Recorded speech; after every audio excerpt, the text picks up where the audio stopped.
నమస్తే welcome to our channel. నేను విశాల్ని. మాజీ ముఖ్యమంత్రి జగన్మోహన్ రెడ్డి గారు బంధువులు అర్జున్ రెడ్డి అయితే ఆయన ఎట్టకేలకు ఈరోజు ఏపీ పోలీసులు అయితే అదుపులోకి తీసుకున్నారు. అసలు ఆయన ఎందుకు అరెస్ట్ చేశారు, దాని వెనక కారణం ఏంటి, ఏం జరిగింది, ఇలాంటి అంశాలను చర్చించే ముందు స్టూడియోలో ఉన్నారు సీనియర్ జర్నలిస్ట్ దుర్గకుమార్ గారు ఉన్నారు. వారిని అడిగి విషయాలను తెలుసుకునే ప్రయత్నం చేద్దాం. నమస్కారం సార్. నమస్తే అమ్మశాలిని మన వీక్షకులు. సార్, జగన్మోహన్ రెడ్డి గారు బంధువులైన అర్జున్ రెడ్డి గారిని ఎట్టకేలకు ఎప్పటి నుంచో పోలీసులు గాలిస్తున్నారు. ఇప్పుడైతే పోలీసులు అయితే అదుపులోకి అయితే తీసుకున్నారు. అసలు ఎందుకు ఆయన్ని అరెస్ట్ చేశారంటే ఏం చెప్తారు సార్? ఇప్పుడు గతంలో వైఎస్ఆర్సీపీ వాళ్ళు ఇప్పటికీ కూడా సోషల్ మీడియాని ఎంత దుర్వినియోగం చేస్తున్నారో మీరు చెప్పినట్టు విజయవాడ నుంచి ఆంధ్రప్రదేశ్లో ప్రతి పట్టణంలో నగరంతో పాటు ఈవెన్ సుప్రీంకోర్టు జడ్జీల వరకు కూడా తెలుసు, నాలెడ్జ్ ఉంది హైకోర్టు జడ్జీలకు. కానీ ఎందుకంటే వీళ్ళు ఎవరిని మినహాయించలా. వాళ్ళకి వ్యతిరేకంగా తీర్పులు ఇచ్చినటువంటి న్యాయమూర్తుల మీద, న్యాయమూర్తుల కుటుంబాల మీద కూడా వీళ్ళు సోషల్ మీడియాలో అసభ్యమైన బెదిరింపులతోనూ సోషల్ పోస్టింగ్లు పెట్టారు. సోషల్ పోస్టింగ్లు పెట్టడం ద్వారా రాజకీయ ప్రయోజనం పొందొచ్చు అనేది ఫస్ట్ వైఎస్ఆర్సీపీ వాళ్ళే ఈ సోషల్ మీడియా దుర్వినియోగానికి ఆద్యులని చెప్పొచ్చు. అసలు గతంలో సోషల్ మీడియాని ఏ రాజకీయ పార్టీ కూడా ఇలా ఉపయోగించుకుని లబ్ధి పొందిన సందర్భం మనం చూడలేదు. సోషల్ మీడియాని పూర్తిగా దుర్వినియోగం చేసి ప్రజల్ని మభ్యపెట్టి వంచి అమలు కాని హామీలు ఇవ్వటమే కాకుండా ప్రత్యర్థుల మీద కూడా దుష్ప్రచారం చేయడానికి కూడా వాళ్ళు సోషల్ మీడియాని వాడుకున్నారు. దాంతో కూడా సంతృప్తి చెందకుండా వాళ్ళ ఫోటోల్ని మార్ఫింగ్ చేసి కుటుంబ సభ్యుల ఫోటోల్ని అసభ్యమైనటువంటి దృశ్యాలు చిత్రీకరించి వాళ్ళు ఎడిటింగ్ చేసి అలాంటి వాటి ద్వారా వాళ్ళకి మనోవ్యధ కలిగించి మానసికంగా నైతికంగా ప్రత్యర్థుల బలాన్ని దెబ్బతీయాలి, ప్రజల్లో వాళ్ళని అప్రతిష్ట పాలు చేయాలని ప్రయత్నం చేశారు. అందులో వైఎస్ఆర్సీపీకి సంబంధించిన నాయకులకి దగ్గర అనుచరులు కూడా ఉన్నారు. ఆ విషయం షర్మిల గారు కూడా చెప్పారు. అవినాష్ రెడ్డి గారు పిఏ కూడా ఉన్నాడు అందులో అని, భారతి గారు పిఏలు కూడా ఉన్నారు, అంతర్గత సిబ్బంది. అది వీళ్ళే కాదు, వాళ్ళ సొంత కుటుంబ సభ్యుల మీద కూడా ఉపయోగించారు ఈ ఆయుధాన్ని. సునీత గారు కూడా బాధితురాలే.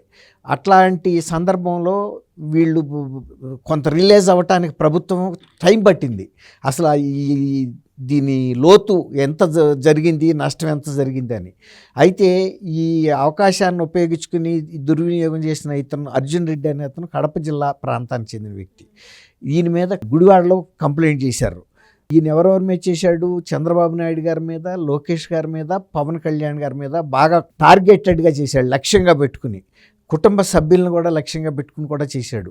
తర్వాత ఆంధ్రప్రదేశ్లో చాలా పోలీస్ స్టేషన్లో కూడా ఈయన మీద ఫిర్యాదులు వచ్చినాయి.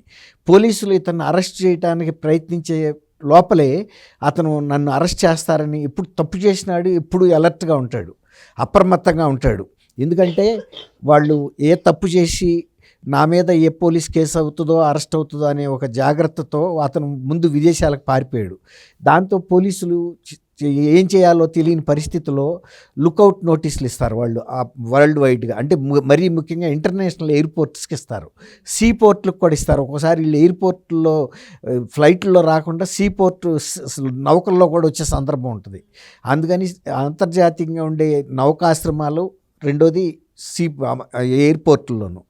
అయితే 2024 ఎన్నికల ముందు కేసు నమోదైన ఈ ప్రభుత్వం వచ్చిన తర్వాత అయ్యింది. అయితే వీళ్ళు లుకౌట్ నోటీస్ ఇచ్చిన తర్వాత ఇతను అసలు అప్పటి నుంచి స్వదేశానికి రాలా. సోమవారం ఇక్కడికి వస్తున్నట్టుగా సమాచారం అందింది శంషాబాద్ ఎయిర్పోర్ట్కి.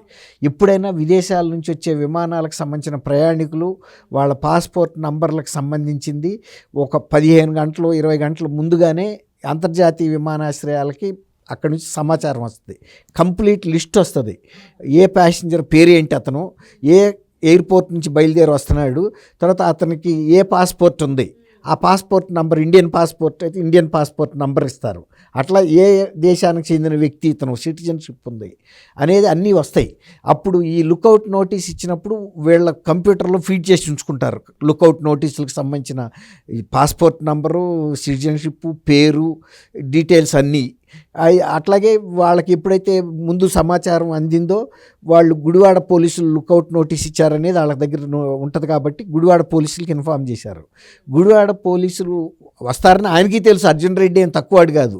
ఎందుకంటే అరెస్ట్ చేస్తారని పారిపోయిన వ్యక్తి తను ఇండియా వస్తున్నప్పుడు తనకన్నా ముందే తనకు సంబంధించిన డీటెయిల్స్ శంషాబాద్ ఎయిర్పోర్ట్కి వస్తాయి. అక్కడ లుకౌట్ నోటీస్ నా మీద ఉంది కాబట్టి వాళ్ళు గుడివాడ పోలీసులకి ఇన్ఫామ్ చేస్తారని తెలుసు.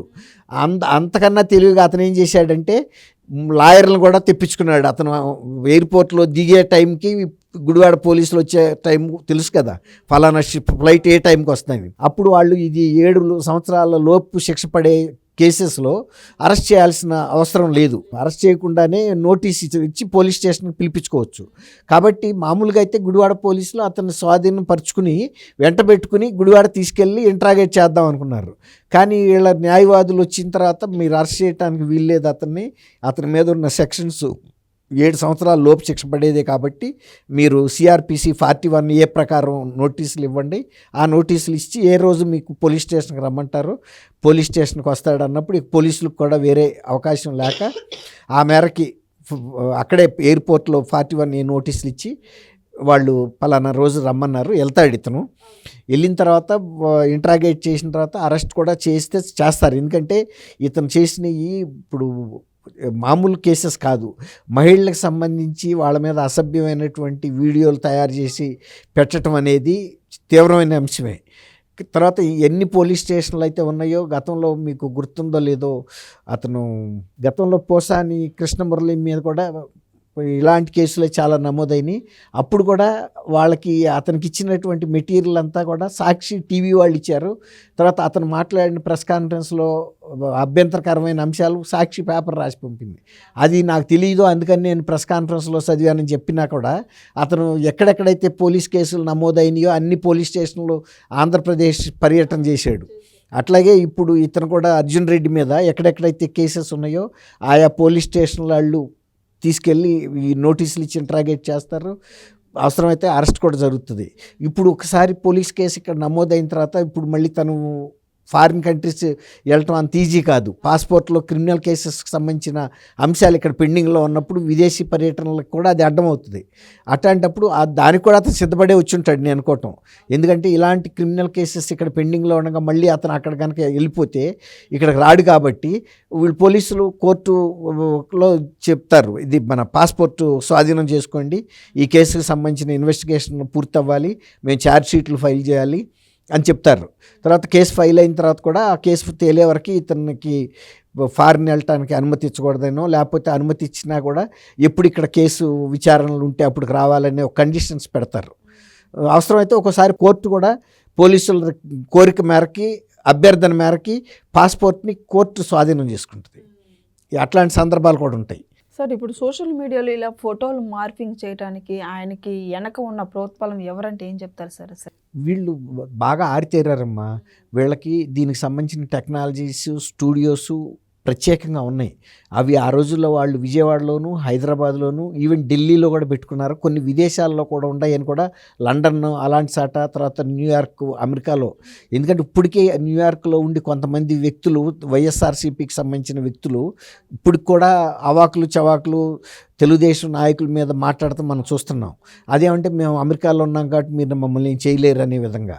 ఏదో టైం వచ్చినప్పుడు మొన్న ఈ మధ్య కూడా ఒక అతను పెనమలూరులో ఒక అతను వాళ్ళ తండ్రికి బాగోకపోతే వస్తే కూడా అప్పుడు అరెస్ట్ చేశారు. అట్లాగే ఏ టైం ఎవరికి వచ్చినప్పుడో చేస్తారు.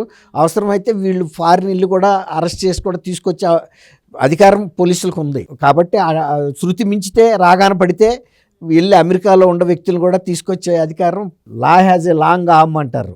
ఆ చట్టం చేయి చాలా పొడుగు. అది విదేశాలు ఖండాంతరాలకు కూడా వెళ్ళి కాలర్ పట్టుకుని తీసుకుని ఇక్కడికి తీసుకురాగలుగుతుంది క్రేన్ లాగా. కాబట్టి మీరు అన్నట్టు వీళ్ళేమి అంత తప్పించుకుని పారిపోయే పరిస్థితి ఉండదు.